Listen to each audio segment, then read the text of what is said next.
শীতের সবজি ফুলকপি। ফুলকপি কিন্তু এখন সারা বছরই পাওয়া যায়।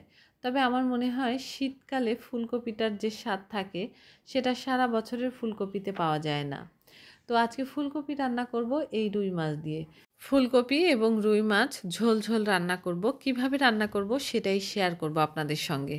চলে আসলাম কড়াইয়ের মধ্যে। কড়াইয়ের মধ্যে সরিষার তেল দিয়ে দিয়েছি। তার মধ্যে কিছুটা পেঁয়াজ কুচি দিয়ে ভালোভাবে পেঁয়াজ কুচিটা লাল লাল করে ভেজে নেব।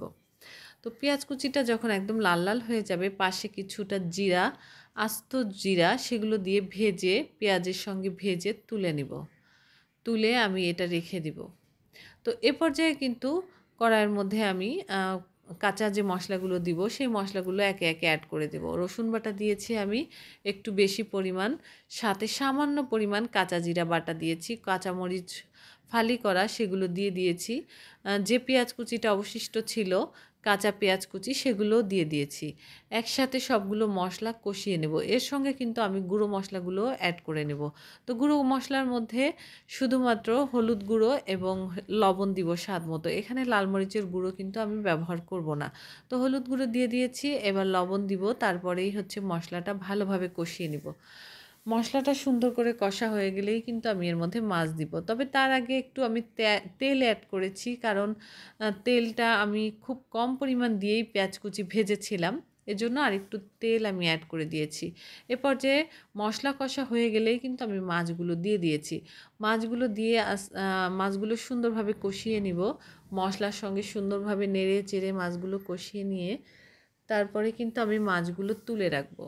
তো আমার মাছগুলো কিন্তু কষা হয়ে গিয়েছে, এখন আমি মাছগুলো তুলে রাখছি। তো মাছগুলো তুলে না রাখলে সবজি কষানোর সময় মাছগুলো কিন্তু ভেঙে যাবে, এই কারণেই আমি তুলে রাখছি, যেহেতু ভাজা মাছ না। তো মাছটা তুলে রাখার পরেই আমি এখানে সবজিগুলো অ্যাড করে দেব। তো সবজির মধ্যে আমি ফুলকপি নিয়েছি আর তার সঙ্গে নতুন আলু নিয়েছি অল্প পরিমাণ। তো সবগুলো সবজি আমি এর মধ্যে দিয়ে দিয়ে ভালোভাবে মশলার সাথে কষিয়ে নেব।